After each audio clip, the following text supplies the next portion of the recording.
جلدی آگے بڑھتا ہوں. ما دلالت الامام عندک, تیرے نزدیک امام کی پہچان, برحق امام کون ہے, اس کے تمہارے پاس علامت نشانی کیا ہے, ایسی چیز جس کے ذریعے تم برحق امام کی شناخت کر سکو, تمہارے پاس کیا علامت ہے, کیا نشانی ہے. دوسرے لفظوں میں امام گویا اس سے جلدی مصداقاً پریکٹیکلی طور پر یہ چاہتے ہیں کہ اس سے پوچھ لیا جائے کہ امام کی علامت کیا ہے, امام کی نشانی کیا ہے, اور جلدی سے اس کا مسئلہ حل ہو جائے. جب امام نے سوال کیا تو اس نے 2 علامت بتائی, توجہ. ان یتکلم بما وراء البیت, پہلی علامت میرے نزدیک, امام اپنی طرف سے نہیں بتا رہے, اس سے پوچھا ہے کہ تیرے نزدیک امام کی پہچان کیا ہے, برحق امام تو کسے مانے گا, کیا کرے کہ وہ تم اسے امام مان لو, تشخیص دے لو. تو اس نے کہا ان یتکلم بما وراء البیت, گھر کے پیچھے, نہیں یہ ترجمہ نہیں بلکہ ترجمہ یہ ہے مخفی چیز کی خبر دے سکے, مخفی چیز کے بارے میں بتا سکے. ان یتکلم بما وراء البیت, ایک جو امام میں اسے مانوں گا برحق امام کی جو پوشیدہ اور مخفی چیز کے بارے میں خبر دے سکے. دوسری وَأَن يُحْيِيَ وَيُمِيتَ, اور وہ زندے کو مار سکے. یہ کوئی خاص علامت نہیں, آپ بھی پسٹل چلائیے دسیوں کو مار سکتے ہیں, تلوار چلائیے مار سکتے ہیں. ان یحیی و یمیت, موت بھی دے سکے زندہ بھی کر سکے. بس اگر یہ 2 علامتیں ہوں تو کوئی بھی ہو میں اس کی امامت کو تسلیم کر لوں گا. ادھر اس کا یہ فقرہ ختم ہوا. ادھر امام نے کہا تیری قبہ کے اندر 5 اشرفیاں ہیں. یہ پہلی علامت جسے میں نے دیکھا نہیں تجھے بتا رہا ہوں. بظاہر بہت ہلکی سی بات ہے, لیکن وہ کون ہے؟ فضل ابن سہل کے رشتہ داروں میں سے ہے. البتہ ایک روایت اور بھی ہے جو موقع نہیں میں اس کو پڑھ سکوں یہاں پر. پہلی علامت یہ ہے کہ تیری قبا کے اندر 5 سونے کے سکے ہیں, اشرفیاں ہیں.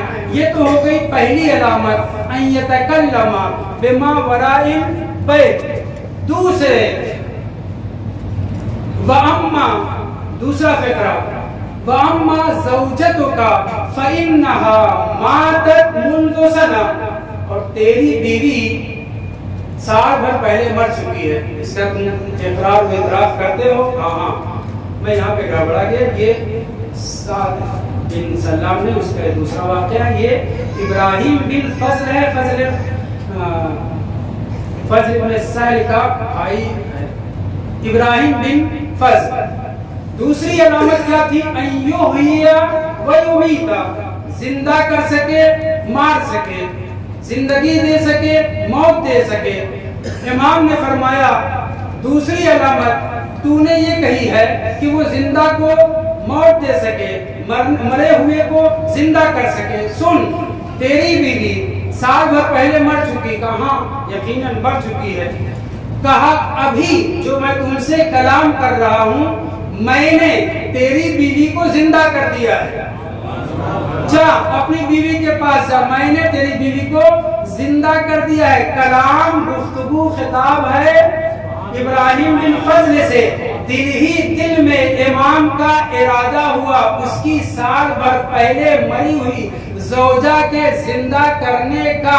امام نے کوئی دعا نہیں کی, 2 رکعت نماز نہیں پڑھی, خدا سے اذن طلب نہیں کیا. کہہ رہے ہیں اس سے میں نے تیری بیوی کو زندہ کر دیا ہے. بس اتنا فقرہ سننا تھا کہ اس کے بند کانپنے لگے. ابراہیم بن فضل کے جوڑ کانپنے لگے, تھرتھرانے لگا, کانپنے لگا.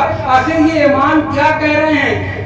درہم و دینار کا بتلایا, اس کے اوپر کوئی ری ایکشن نہیں. لیکن جب یہ کہا کہ تیری بیوی جو سال بھر پہلے اقرار کیا ہاں سال بھر پہلے مر چکی ہے, اور جب امام نے یہ کہا کہ میں نے اسے زندہ کر دیا ہے تو یہ کانپنے لگا. امام نے کہا اخرج روعک, ہمارا اختیار دیکھ, تو کانپ رہا ہے, کہیں پہ گر نہ جائے, کہیں پہ مر نہ جائے. اپنے خوف کو اپنے دل سے نکال.